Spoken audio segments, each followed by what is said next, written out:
you'd have it in you. Who was inside the cell? Lieutenant Zied Khalil, member of the Egyptian army. Back in '65, he was a guard assigned to Bishop's research station. This was how we met. Hendricks cut him down and notified Taylor we were freeing the other hostages. Taylor said we didn't have the time. The base was swarming with additional NRC forces. They weren't letting their prize go that easily. There was a tunnel full of hostile soldiers between us and our exit. A cargo elevator ahead was the only way to the surface. No telling how close the dead were behind us. We'd never seen dead killers in action before. To us, it was a spectacle. To them, it was just another day in the life. Wait a minute. Do not be deceived by his lies. Remember your past. Remember when you first met John Taylor. Remember the truth. Wait, this is wrong. This can't be real. I told you I met Taylor in Zurich during the 2065 Catardist Uprising, after I became a dead killer. But here I am with Taylor, and my limbs haven't been replaced yet. I'm still human. Why did you tell me that the first time I met Taylor was Zurich? Focus. You need to complete this memory. What was Taylor's plan? We were still on for exfil, but first we had to blow the bridge. We followed Diaz. Both undead and NRC forces were converging on our position. You were forced into the garage. What happened there? Hendricks wanted to go back and get the other hostages. Taylor said Bishop was priority. After all, he had the cure. The rest were just collateral. What did Taylor do? He volunteered to take his team to get the others.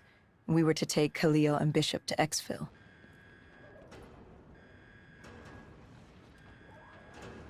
We got on the APC. Bishop was the most important man in the world right now. We had to get him to exfil if it killed us.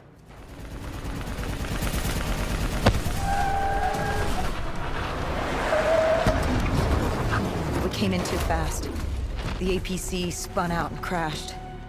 Hendricks moved Bishop into position. The drone evac was inbound. Once secured in the drop pod, it would return to collect. We just needed to hold back the Horde.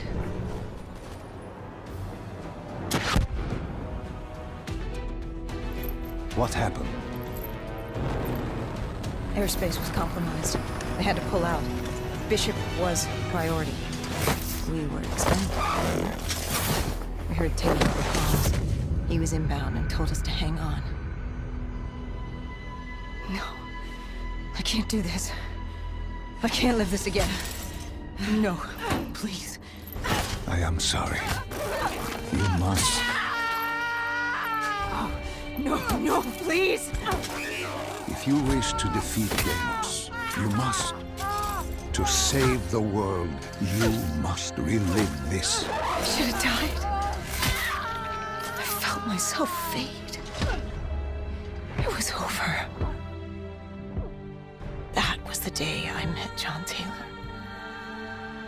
That was the day I became a dead killer.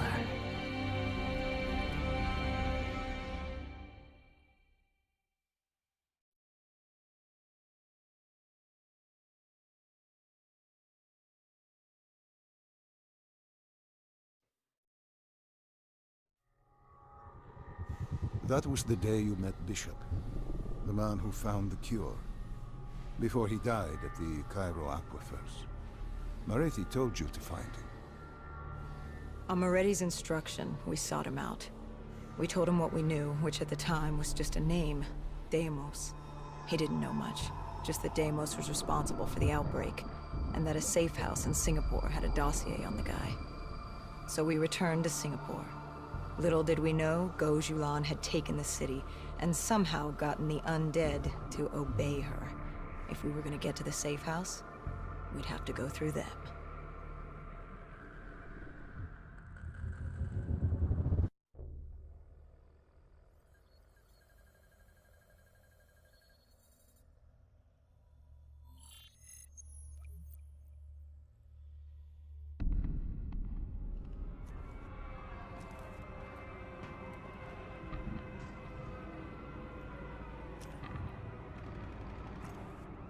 The Vultures. Sadistic scavengers, ravaged by atrocity and time, driven by fear and insanity. We saw their victims strung up on display the moment we arrived. When forced against the wall, the impurities of man can be revealed. It was more than that. This was survivalism. When only 1% of the world's population is human, you either died and became the undead, or you survived by preying on the living. Overwatch confirmed the Vultures were converging on the safe house. Civilians spotted on site. We didn't know if we could get through without additional collateral damage.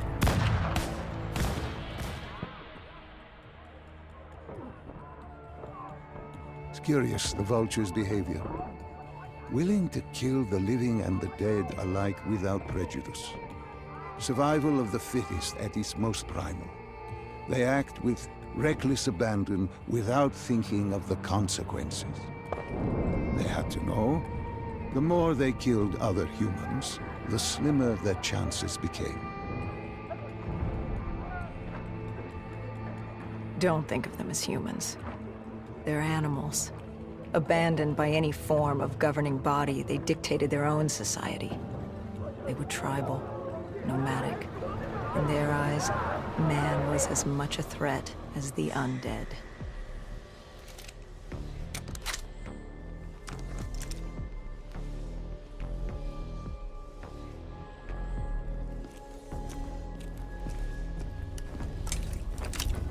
The scavengers began realizing they weren't the only humans in the area. It was a matter of time before Gojulan knew we were here. The safe house was beyond the gardens, but the gardens belonged to the dead. They smelled us lurking above.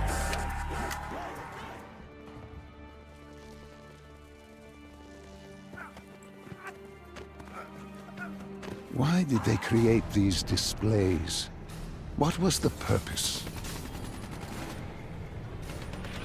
They weren't just displays. They were art. A way to show off their work, lure their enemies with the dead bodies of friends. Vultures are territorial. They fought among themselves, sociopaths at war with everyone and everything. Undead or fellow human. Either way, you were a predator competing over the same resources. And now we'd become prey baited into a trap. We cleared the plaza. All that was left was to get inside.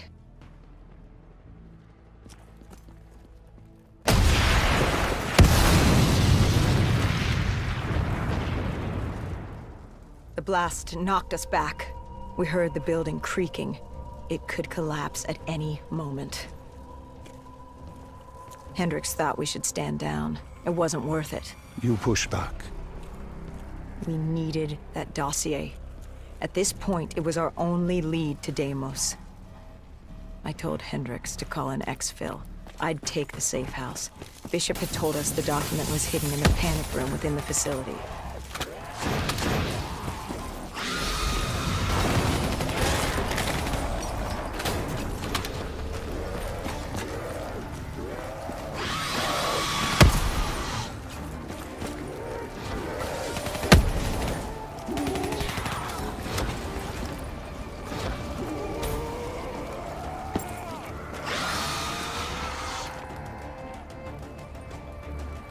Who was in the panic room?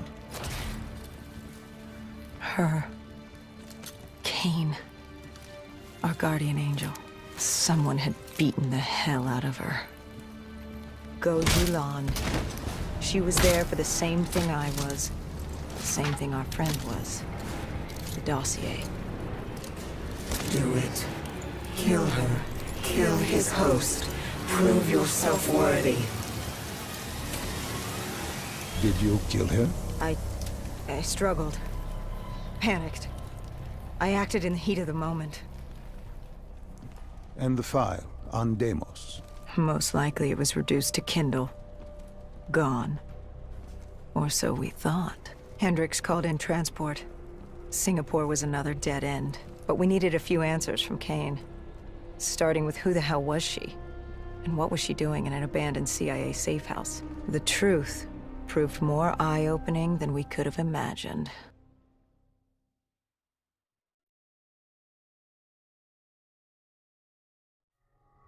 After the aquifers, we certainly hadn't expected to see Kane again, let alone here.